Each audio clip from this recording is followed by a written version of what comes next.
কেউ পারবে? কারোর হিম্মত আছে আমাদের নাম সংকীর্তন বন্ধ করে দেবে? কারোর হিম্মত আছে আমাদের অনুষ্ঠানকে বন্ধ করে দেয়? কারোর হিম্মত নাই। কিন্তু তবুও কেন এত হিম্মত দেখাচ্ছেন বলুন তো দেখি? শুধু আমরা দুর্বল এটা ভেবে নিয়েছে, তাই সবল দুর্বলের উপর অত্যাচার করছে। আবার পুনরায় ভারতের ইতিহাসে যেমন মাৎসন্যায় শুনেছেন, শোনেন নাই মাৎসন্যায়? কাকে মাৎসন্যায় বলে? পুকুরের বড় মাছগুলো যেমন ছোট মাছদের খেয়ে ফেলে, ঠিক এই প্রকার অব্যবস্থা সেই সময় তৈরি হয়েছিল। শশাঙ্কের মৃত্যুর পর বাংলায় 100 বৎসর কোন শক্তিশালী রাজা ছিল না। 100 বৎসর এই অত্যাচার চলেছে। আর পুকুরের বড় মাছগুলো যেমন ছোট মাছদের খেয়ে ফেলে, ঠিক সেই প্রকার অত্যাচার। এমন অত্যাচার ওই আপনি দেখবেন 200 বছরের ব্রিটিশ শাসনে যেমন অত্যাচার হয়েছে, সেই সময় ধর্মান্তরিত হওয়া মানুষ খ্রিস্টান হয়ে গিয়েছে, এই উদাহরণটা ছিল। খ্রিস্টানে কনভার্ট হয়েছে, কিন্তু সংখ্যায় খুব কম ছিল সেই সময়। আর শশাঙ্কের মৃত্যুর পর যে প্রকারে হিন্দুরা ধর্মান্তরিত হয়েছে, মোগলের আমলে যে প্রকার হিন্দুরা ধর্মান্তরিত হয়েছে, জোর জবস্তি তাদেরকে ধর্মান্তরিত করা হতো, তা না হলে এই শাস্তি, এই জিজিয়া কর, এই তোমাদের উপর এই প্রকার অত্যাচার চলবে। সেই সময় যেমন মাৎসন্যায় পুকুরের বড় মাছ ছোট মাছদের খেয়ে ফেলে, জমিদার প্রথাতেও ওই প্রকার অবস্থা ছিল। যারা শক্তিশালী বলে নিজেকে ভাবতো, যাদের শক্তি সামর্থ্য আছে, যারা সমাজে উচ্চ মহলে অবস্থান করতেন, তারা ছোটদের উপর অত্যাচার করত। আর সেই অত্যাচার ভয়ঙ্কর পরিস্থিতি এই সময় ছিল। আজকে সেই আবার মাৎসন্যায় এসে উপস্থিত হয়েছে। যারা উপরের সিঁড়ির মানুষ, যাদের শক্তি সামর্থ্য আছে, যারা সমাজের শাসনকর্তা, তারা এমন করে শাসন করছে যে শাসনে সনাতনীরা অত্যাচারিত হচ্ছে, নিপীড়িত হচ্ছে, বঞ্চিত হচ্ছে, অবহেলিত হচ্ছে, উপেক্ষিত হচ্ছে, বারবার অবহেলার শিকার হচ্ছে তারা। পশ্চাতে কিন্তু কারণ আমরা দোষী। এক পক্ষ যদি দোষী তাদের বলা হয়, তবে আরেক পক্ষ বিচার করে বলবে দোষ আমাদেরও, সনাতনীদের। বলে কেন? নিজেরা দুর্বল হয়ে গেছি, নিজেদের দুর্বল করে রেখেছি, একে অপরের সঙ্গে সম্বন্ধ নাই। এক সনাতনী আরেক সনাতনীকে দেখে সহ্য করতে পারে না। তুমি আসলে আমি আসবো না, তোমার দল ওই বাড়িতে হরিনাম করছে, আমরা যাব না। ওই বাড়িতে ওরা কীর্তন করছে, আমরা করব না। ওদের সঙ্গে আমাদের মিল নাই, ওই পাড়ার সঙ্গে এই পাড়ার মিল নাই, ওই ঘরের সঙ্গে এই ঘরের মিল নাই, ওই ভাইয়ের সঙ্গে এই ভাইয়ের মিল নাই। এই যে অমিল, এতেই আমাদের সব শক্তি শেষ হয়ে গেছে। আজকে অত্যাচার হোক, তবে সবাই দল বল মিলে আমরা সেই অত্যাচারকে রোধ করব, কিন্তু পারবে না তুমি। কেন?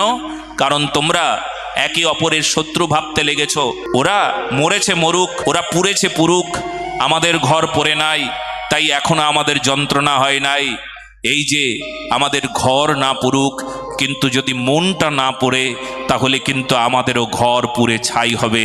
আজ নয় কাল, নয় পরশু, নয় কয়েকদিন পর আমাদের ঘর আবার পুড়তে লেগেছে, পুড়ে যাবে। মনে করছো ঘর পুড়বে না? বাংলাদেশ দেখো, বাংলাদেশের দিকে তাকিয়ে দেখো, পাকিস্তানের দিকে তাকিয়ে দেখো। আরে অত দূর যেতে হবে না, পাকিস্তানের বর্ডার, সেই কাশ্মীরের দিকে তাকিয়ে দেখো, সেখানকার পণ্ডিতদের কি অবস্থা হয়েছিল সেই দিন। আজও দেখো কি কঠিন পরিস্থিতি। সংখ্যায় লঘু আর গুরু এই সম্পর্কে চলছে, যেখানে অহিন্দুরা সংখ্যায় লঘু হয়ে আছে, সংখ্যায় অল্প হয়ে আছে, তারা অত্যাচারিত সব জায়গায় হচ্ছে। কিন্তু এমন উদাহরণ খুব কম পাওয়া যায় যে হিন্দুরা যেখানে সংখ্যা লঘু, সংখ্যায় বড়, সংখ্যায় লঘু, সেখানে তারা অত্যাচারিত হচ্ছে। কিন্তু কখনো এই প্রকার কম দেখতে পাবে যে যেখানে হিন্দুরা সংখ্যায় বেশি আছে আর সংখ্যালঘুদের ওপর অত্যাচার হয়েছে, এটা দেখতে পাওয়া যায় না। আমরা সনাতনীরা মিলেমিশে থাকবার জন্যই তো, একসঙ্গে থাকবার জন্যই আমরা এখনো অবস্থান করছি। কিন্তু তাই বলে এটা নয় যে আমরা সনাতনীরা সব কিছুই সইতে পারি, কিন্তু আমাদের ধর্মের অপমান আমরা সইতে পারবো না। আমরা আমাদের গোমাতার উপর অত্যাচার আমরা সইতে পারবো না, গোহত্যা আমরা সইতে পারি না। গোহত্যা না করলে কি এমন ক্ষতি হয়ে যায় তোমাদের? কে বলেছে তোমাদের ওটা ধর্মে আছে গোহত্যা তোমাদের করতে হবে? এটা কোনো ধর্মের কথা হতেই পারে না। হ্যাঁ, যেখানে সব চাইতে বেশি ইসলাম ধর্মের মানুষ, আজকে আরব কান্ট্রিতে দেখুন, সেখানে কি গোমাতা কি পাওয়া যায়? ওখানে পাওয়া যায়? তাহলে ওখানে পাওয়া যায় না, ওখানে গোহত্যা হয় না, ওখানে অন্য কোনো প্রাণীকে হত্যা করে, আর ভারতের মাটিতে গোহত্যা হচ্ছে, এটা কি মেনে নেওয়া যায়? আর যেখানে সেখানে হায় হায় কি অবস্থা। কালিয়াচক থেকে কয়েকজন এসেছিল, বলছেন চারিদিকে গোহত্যা হচ্ছে মহারাজ, চারিদিকে। রাস্তায় দাঁড়িয়ে আমরা ওই দিকে যেতে পারি না, চোখ বন্ধ করে যেতে হয়। আমি বললাম চোখটা বন্ধ করো কেন? কেন চোখটা বন্ধ করছো? চোখটাকে খুলে, চোখটাকে দেখিয়ে দিয়ে সবার চোখগুলোকে একসঙ্গে করে সকল সনাতনীর চোখকে ওই জায়গায় লাগিয়ে বুঝিয়ে দাও যেখানে সেখানে গোহত্যা করছো তোমরা, এ কি অন্যায় নয়, এ কি অত্যাচার নয়? গো মাতাকে আমাদের মা বলি, গো সম্পদ আমাদের কাছে পূজনীয়, আমাদের কাছে শ্রদ্ধার পাত্র, আমরা তাকে সম্মান করি, আমরা তাকে পূজা করি, আমরা তার দয়া অপেক্ষা করি, তার কৃপা অপেক্ষা করি।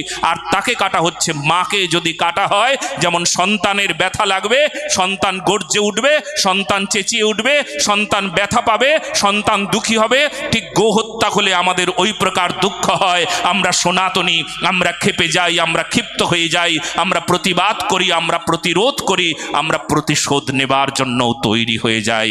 কারণ গোহত্যা আমরা কিছুতেই মেনে নিতে পারি না। কেন আপনি কেন কেন কি কারণে আপনি চুপ করে থাকেন? আপনার চোখ দুটো দিয়েছে, আপনার চোখ কেবলমাত্র এই পাপ দেখবার জন্য দিয়েছে?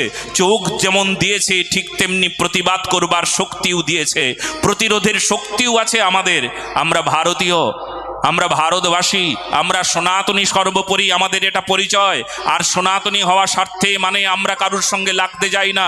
যদি দেখি আমাদের গো হত্যা, আমাদের গোমাতার প্রতি অত্যাচার, তখন আমরা কিছুতেই চুপ করে থাকতে পারি না। কে শিখলো, কে জানলো, কে বুঝলো? কোন ব্যক্তির মধ্যে এমন হৃদয়ে নাড়া দিল? কার মধ্যে এমন গো প্রেম জন্মালো? এই কথা শুনবার পর কিছু হলো? আমি ওদেরকে বললাম তুমি আমার সঙ্গে যাবে? যাবে?